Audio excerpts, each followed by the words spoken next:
حج کے معاملے میں سعودی حکومت نے جو فیصلہ کیا کہ محدود پیمانے پر حج ہوگا، ان کے باپ کا حج ہے۔ انہوں نے جب چاہا مسجدیں بند کروا دیں، جب چاہا کھلوا دیں۔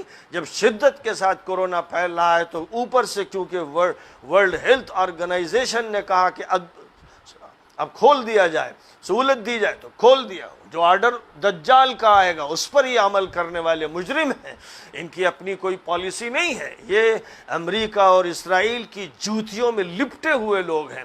کیا یہ معلوم نہیں ہے کہ یہی وہ لوگ ہیں جنہوں نے سینچری ڈیل کی ہے؟ کیا یہ معلوم نہیں ہے کہ یہ وہی لوگ ہیں جنہوں نے یمن میں قحط برپا کیا ہے اور لاکھوں انسانوں کو دربدر کر دیا ہے؟ کیا یہ وہی لوگ نہیں ہیں جنہوں نے محمد مرسی کی حکومت کا مصر میں خاتمہ کروایا اور سیسی جیسے حقیر مجرم کو اسرائیل کے ایجنٹ کو مسلط کیا؟ کیا یہی وہ لوگ نہیں ہیں جنہوں نے تونس کے اسلامی انقلاب کو ناکام کیا؟ کیا یہی وہ لوگ نہیں ہیں جنہوں نے لیبیا کو خانہ جنگی میں ڈھکیل دیا اور اس کو سنبھلنے کا موقع دینے کے لیے تیار نہیں؟ کیا یہی وہ لوگ نہیں ہیں جنہوں نے 12 لاکھ سنیوں کو شام میں قتل کیا اور بشار کے تحفظ کا پورا انتظام کیا؟ کیا یہ وہی لوگ نہیں ہیں جنہوں نے پہلے صدام کو ختم کرنے کے لیے عراق کو تباہ کیا اور پھر دوبارہ عراق کو تباہ کیا؟ یہ وہی لوگ نہیں ہیں؟ کیا یہ وہ لوگ نہیں ہیں جو قوم لوط اور قوم سمود پر جہاں عذاب نازل ہوا وہاں یہ پکنک اسپاٹس بنا رہے ہیں، ریزارٹس بنا رہے ہیں، جہاں کے بارے میں یہ اعلان ہے کہ وہاں شریعت نافذ نہیں ہوگی، وہاں پوری عریانیت اور فحاشی کے مواقع دیے جائیں گے؟ اس سب کے باوجود انتظار میں ہیں ہمارے مولوی صاحبان کہ کیسے ان کی تعریف کریں، تو حج کا ہی عنوان بنا کر تعریف کے پلندے باندھ دیے گئے کہ سعودیہ نے بہت اچھا فیصلہ کیا، بڑا دانشمندانہ فیصلہ کیا۔ مجھے پوری عزت اور احترام کے ساتھ مولانا ارشد مدنی کی خدمت میں عرض کرنا ہے کہ 60,000 افراد جن میں طلباء ہیں، علماء ہیں، سعودیہ کی جیلوں میں ہیں، آپ کا کوئی بیان اس پر نہیں آیا؟ کبھی آپ کا بیان اس پر نہیں آیا کہ سینما ہال قائم کیے جا رہے ہیں، رقص و سرود کی محفلوں کی اجازت دی جا رہی ہے، عورتوں کے پردے کا خاتمہ کیا جا رہا ہے؟ اس پر بیان نہیں آیا؟ کبھی اس پر بیان نہیں آیا کہ مرسی کی حکومت کو ختم کرنے والے یہی مجرم ہیں اور تیونس کے بدماش صدر کو پناہ دینے والے یہی مجرم ہیں؟ کیا یہ واقعات نہیں ہیں؟ جو واقعات بچے کو معلوم ہے، کیا ہمارے بڑے بڑے علماء اور علامہ وقت اور بڑے بڑے ذمہ داروں کو معلوم نہیں ہے؟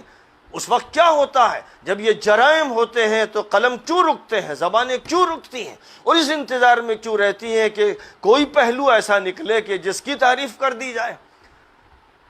حج کے بارے میں جو بھی فیصلے ہیں یہ فیصلے خود مختارانہ نہیں ہیں، جو بھی فیصلے ہیں ان فیصلوں کے پیچھے کوئی اور ہے۔ کئی سال پہلے سے یہ بات سب کے سامنے آ چکی ہے کہ حج کے ایام میں حرمین کی سیکیورٹی کی ذمہ داری اسرائیلی ایجنسی کو دی گئی ہے۔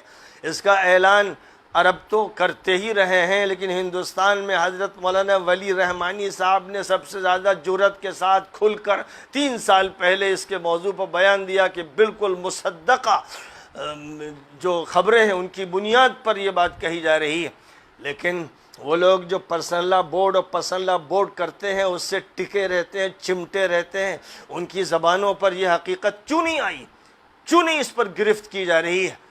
اتنے بڑے بڑے جرائم پر بھی اگر نہیں بولیں گے، اور 1 جولائی سے فلسطین کے بقیہ علاقوں پر اسرائیل کے قبضے کی وہ کارروائی جس میں سعودی حکومت، امارات کی حکومت، مصر کی حکومت 100% شریک ہے، اگر آج جب کہ ہم اب 29ویں تاریخ میں ہیں، اگر اس پر بھی زبان ان کی نہیں کھلی تو میں مسلمانوں سے کہتا ہوں کہ خدا کی قسم یہ لوگ بک چکے ہیں، یہ اس قابل نہیں ہے کہ اب ان پر اعتماد کیا جائے اور ان کی بات سنی جائے اور اس کو تسلیم کیا جائے۔ حق ان کے سامنے نہیں ہے، کچھ اور مسالے اور مفادات ہیں، اس لیے یہ صورتحال ایسی ہے جس پر خاموشی اختیار کرنے کا جواز نہیں ہے۔ تمام مسلمانوں سے کہتا ہوں کہ 1 جولائی کی تاریخ کا انتظار کس طرح وہ کر رہے ہیں؟ کیا ان کے سینوں میں دل تڑپ نہیں رہے ہیں؟ کیا ان کے دماغ کو چوٹ نہیں لگ رہی ہے؟ کیا وہ کچھ بھی سوچنے کے لیے تیار نہیں ہو پا رہے ہیں؟ کیا وہ اپنے مسائل میں اتنے الجھا دیے گئے ہیں کہ ان سے ابھر نہیں پاتے؟ کیا عالم عرب جو ہمارا اصل مرکز ہے، حرمین شریفین کا ملک جو تمام مسلمانوں کا ملک ہے، اسلام کا ملک ہے، وہ سعودی خاندان کے ماں باپ کا ملک نہیں ہے، یہ مجرم غاصب ہیں۔ کیا ان کے اندر یہ تڑپ نہیں ہے کہ جزیرۃ العرب کو آزاد کیا جائے؟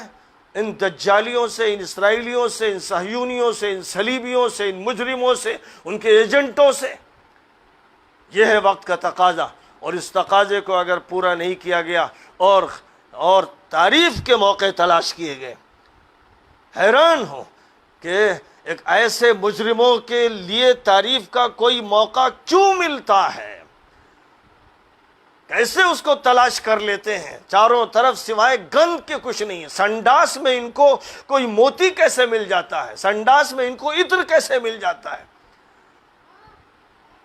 بہرحال میں تمام بھائیوں سے، دوستوں سے یہ کہنا چاہتا ہوں کہ اس موضوع پر پوری قوت کے ساتھ جو بھی وہ بات کہہ سکیں، لکھ سکیں اور لوگوں کو متوجہ کر سکیں، کریں، اور یہ سمجھیں کہ جو ان کا جو قلب و نگاہ کا اصل مرکز ہے وہ حرمین شریفین کا علاقہ ہے، اس کے تحفظ کی ذمہ داری امت پر ہے، اور اگر امت کے علماء بیدار ہیں، زندہ ہیں، اگر ہیں تو ان پر ہے، اور ان پر ہے کہ جو اس امت کی قیادت کا فریضہ انجام دے سکتے ہیں، اور باقی جو اس تلاش میں ہے کہ کیسے اس مملکت اور اس حکومت کی تعریف کا کوئی پہلو نکل آئے، ان سے پلو جھاڑ لینا چاہیے، ان سے مایوس ہو جانا چاہیے، ان کو ٹاٹ باہر کر دینا چاہیے، یہ سمجھ لینا چاہیے کہ اپنے نہیں ہیں، امت کے لوگ نہیں ہیں، یہ اپنے چھوٹے چھوٹے مفادات کی گردش کرنے والے انسان ہیں۔